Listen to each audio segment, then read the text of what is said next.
Welcome to the 39th episode of the Mayor's Mixtape. I'm Haley Sue Robinson, Director of Public Affairs for the City of Pueblo. I'm City of Pueblo Mayor Heather Graham. And I am Melissa Cook, Director of the Housing and Citizen Services Department for the City of Pueblo. Awesome to have a guest on the podcast this morning. I do want to remind everyone that you can find this podcast on Apple, YouTube, Spotify, Buzzsprout, wherever you get your podcasts. You can also watch it on local Channel 17. And if you have questions or topic suggestions, you can email us, mayor@pueblo.us. Melissa, we're really excited to have you on the podcast this morning. Glad to be here. Yeah. We've done a lot of conversation around the Convergys site and wanted to have you join in on the conversation. Mayor, we had some exciting Thanksgiving news last week with the Convergys site. It's down. It is down.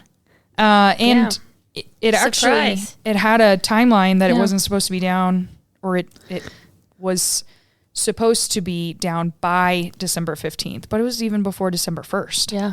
So that was like a nice surprise.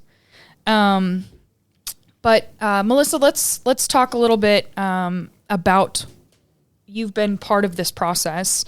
Can we talk a little bit about the future plans for the site? Sure. So there's actually two different distinct plans for the site. The first one is, of course, the Circle K. For folks who have been following this through City Council, that Circle K site will take approximately the first 1/3 of that city block. And then in the back, there is going to be a housing development that will take place in the back, approximately 2/3 of the site. So we're really excited about that.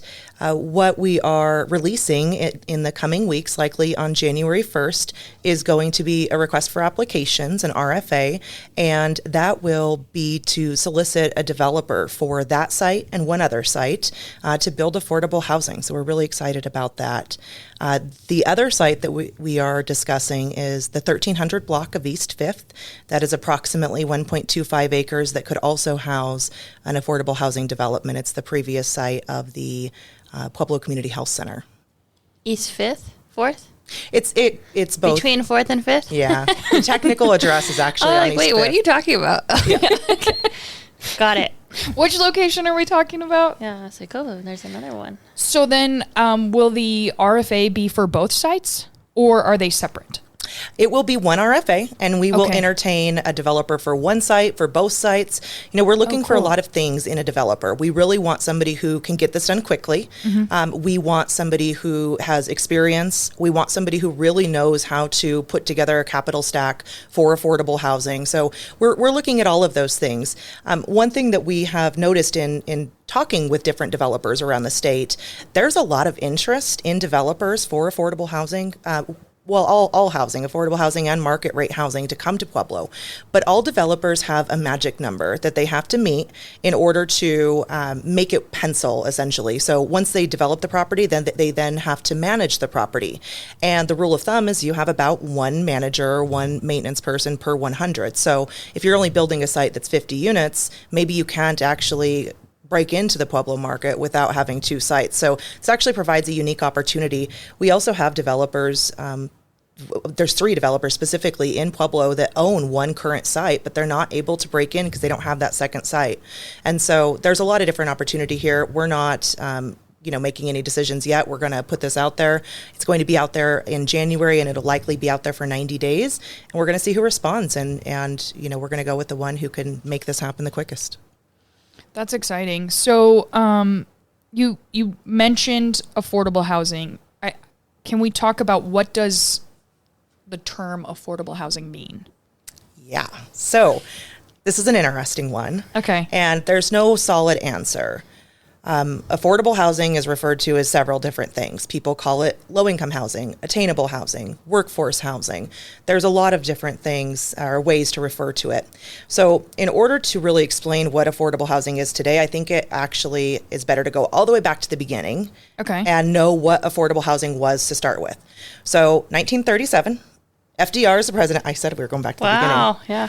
FDR is the president, and it is after the Great Depression, and you have the New Deal to help recover from the Depression. In that was the 1937 Housing Act. And in that Housing Act, it created public housing. Public housing is where the federal government built, maintained, managed, and provided an ongoing subsidy throughout the duration, the lifespan of the building. Our public housing was actually Section 9 housing. I think a lot of people are familiar with Section 8 housing. That's just Section 8 of the same housing act. This is Section 9 housing. So here in Pueblo, that's the Sangre de Cristo apartments over on Prairie. They're the oldest standing public housing units in the state.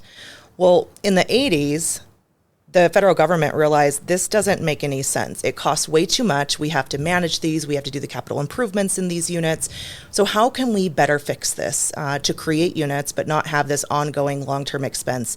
And that's when the low-income housing tax credit came into place, or what is called in our world LIHTC, and that is a public-private partnership that allows the federal government to give subsidies to build. They're one-time subsidies upfront to build affordable housing.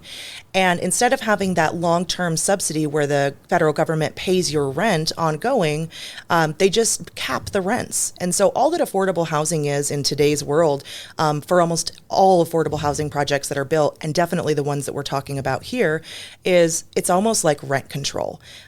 They help build it up front, and then they just simply say you can't charge more than a certain amount in rent, and HUD changes that. They dictate that every year based on area median incomes of residents in the community. So that's all that it is. It just is simply rent control. There's no subsidies. You know, if you have to have an income to qualify to actually live in these communities. I actually had written down what some of these are. I think there's a lot of misconceptions about what the actual rental amounts are.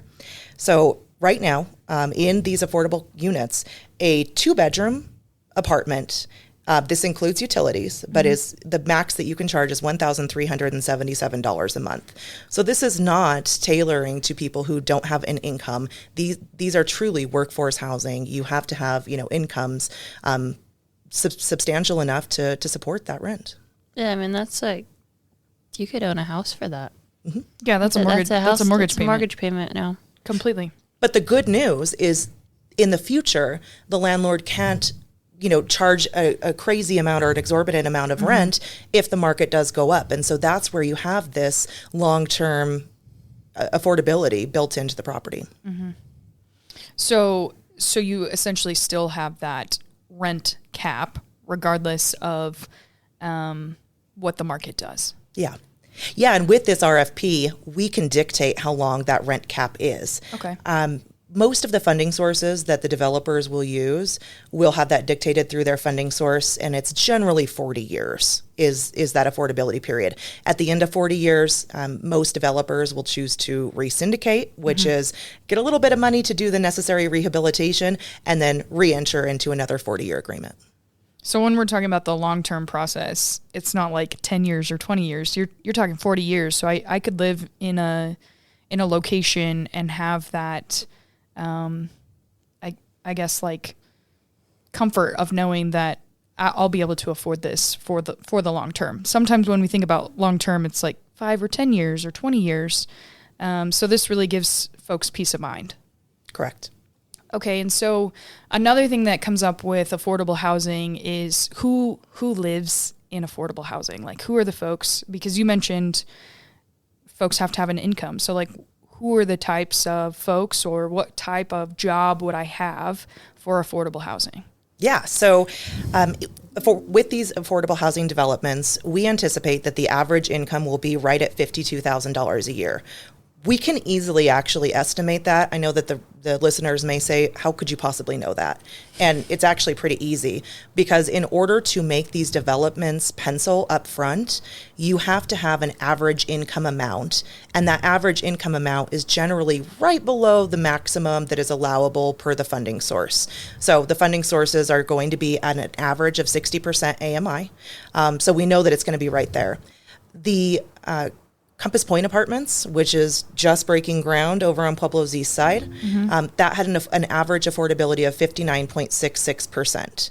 So if you extrapolate those numbers to average household size and area median income, that, as I mentioned, that's $52,000, $52,020 to be specific, on average. And so, in Pueblo, I actually pulled the stats of what our own residents, what our citizens are. And so, for instance, there are 6,350 sales and related occupations that make $47,000 a month.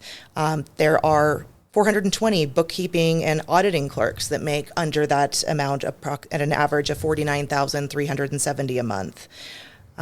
There's a lot. There's over 7,000 office and administrative support assistants that make on approximately $47,000 a month. So these are our neighbors. These are all of our, our brothers and our sisters and our families. They're just Puebloans.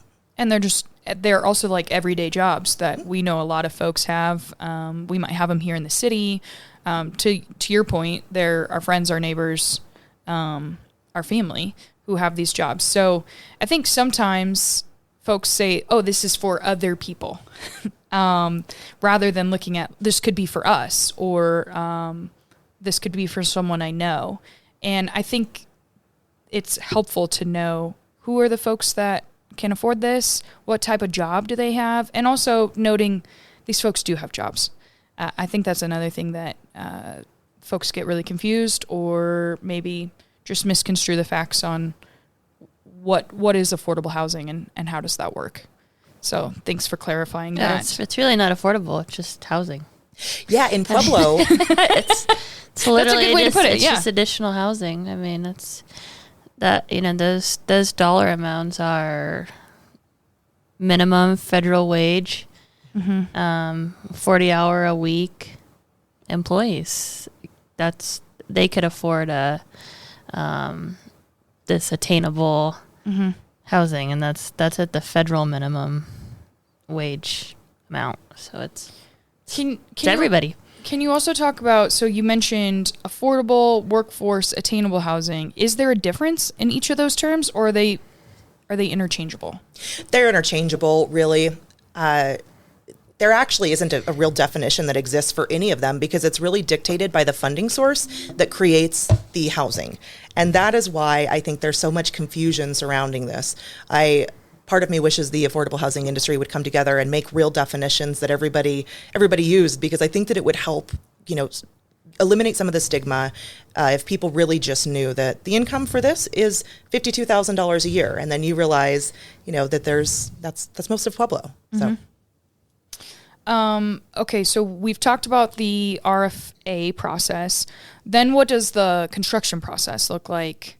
What's the timeline for when we can actually see this happen? So development takes time. It does take time. I want to make sure that folks understand that we're not going to see units built there by the end of 2027. What we would anticipate is we would put this out. There's about 6 months of due diligence that the developer would have to do, architectural rendering, environmental consulting work, engineering, creating the site plan, going through all of the entitlement processes through our planning department, all of that. And then they would be able to apply for low-income housing tax credits. There's only once a year that you can apply for low-income housing tax credits. You have to have your letter of intent to the Colorado Housing and Finance Authority by December 1st. So it just passed for the 2026 round. And then they have applications due on February 1st. We would hope that we would have an applicant in the February 1st, 2027 round.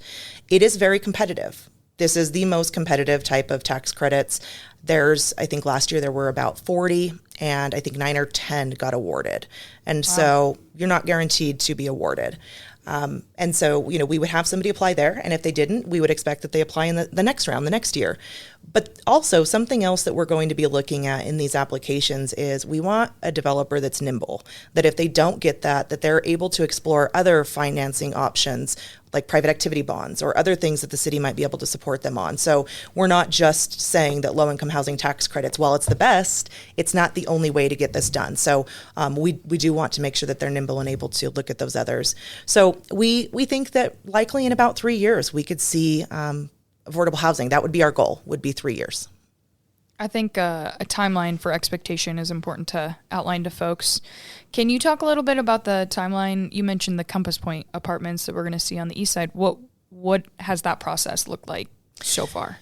Yeah, so here's a great example of a real timeline. They applied for their first round of funding in 2021, and they were awarded in early 2024, and they just broke ground. Mm-hmm. And so, here we are in December of 2025. So from the initial application or initially working on it through breaking ground, that one was 4 years. So when I say 3 years would be our goal, it may not happen realistically, but as long as we're making progress, then we want to make sure that we're tapping into every funding source possible. The Compass Point Apartments, that one is a little bit of a different animal because it's a lot bigger. It's 198 units, I believe, almost 200 units. And that one was using private activity bonds and a lot of low-income housing tax credits to make it work. And so I think that they were awarded $38 million in low-income housing tax credits. Wow. So quite a bit. It's a very large award. The normal 9% awards are about $12 to $14 million. So 4 years.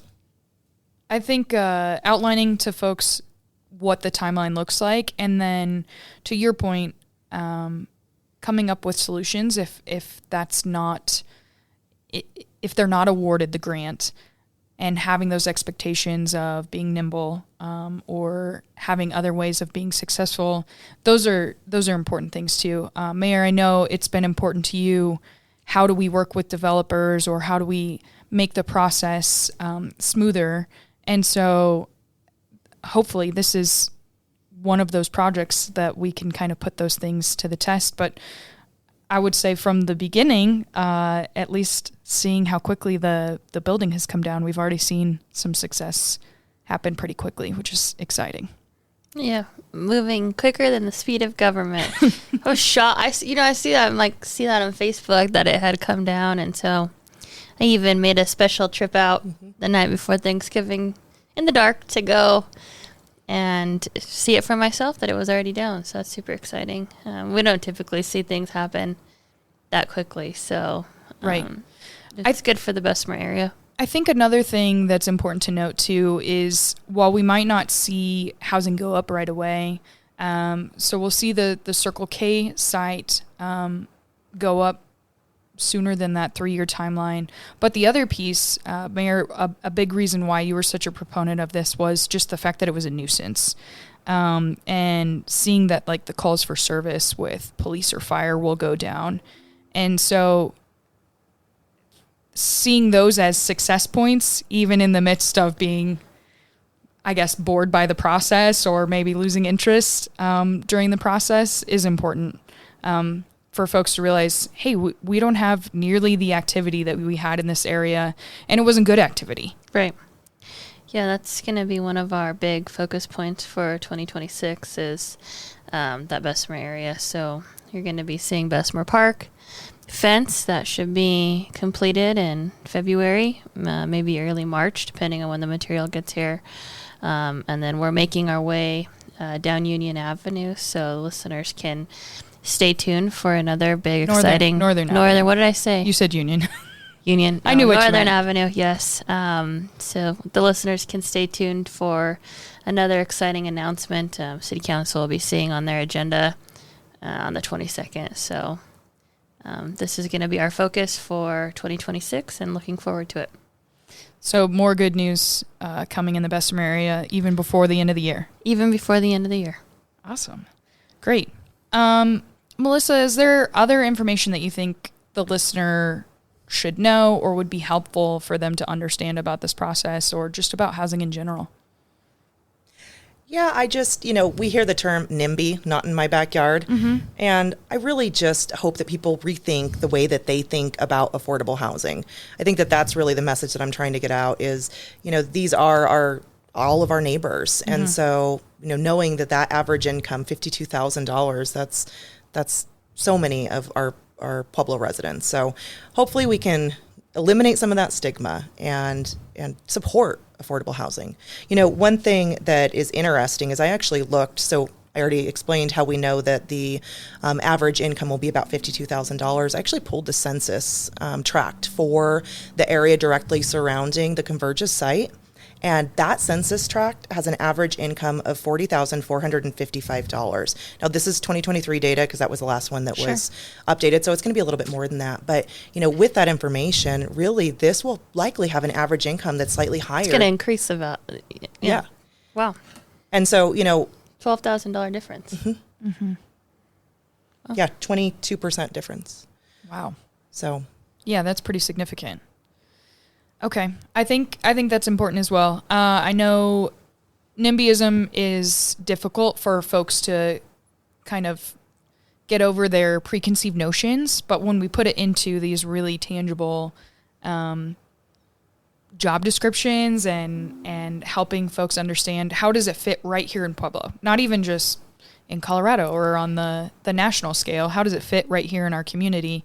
It helps us understand a lot more. Okay. Any other things we need to cover regarding the Convergys site or future development? Not yet? I think so. Not yet. We're not giving all of our stuff away. We can't today. give all the secrets yet? Okay. Jeez. Well, we'll be looking for the RFA in January. I'm sure we'll make an announcement here on the podcast. We'll also be updating folks on our social media as well. But looking forward to that. This is a really exciting project, something that I know you and your team have worked really hard on, and there's been a lot of partners involved in this process. So we're very excited and happy to see that Convergys is no longer standing. That's one thing that is just like absolutely eye-opening to see. So a couple of upcoming events. Just to note, we did have a public meeting scheduled for this evening, Wednesday, December 3rd, but we are going to postpone it for the West Side Connector project. We'll have more information about when that will be postponed to. We just made the decision this morning because of the snow. But Mayor, we have a public meeting coming up with the Southern Colorado Building Department, formerly Regional Building. That'll be on Tuesday, December 9th, here at Memorial Hall. What can we expect at that meeting?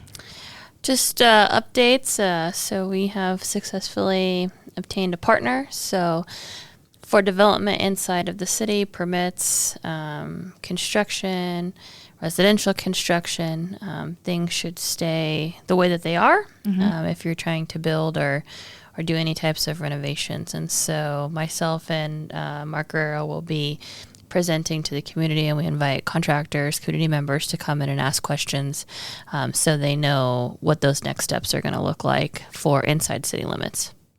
Great. That's exciting. Okay. Well, thanks for a great episode. Thanks for coming on with us today, Melissa. We really appreciate it. Yeah, thanks for having me. I'd like to invite the listener to like, subscribe, and share the podcast. Apple, Spotify, YouTube, Buzzsprout, wherever you get your podcasts. You can also watch it on local channel 17. And don't forget, you can email us topic suggestions or questions at mayor@pueblo.us. And we'll see you next week.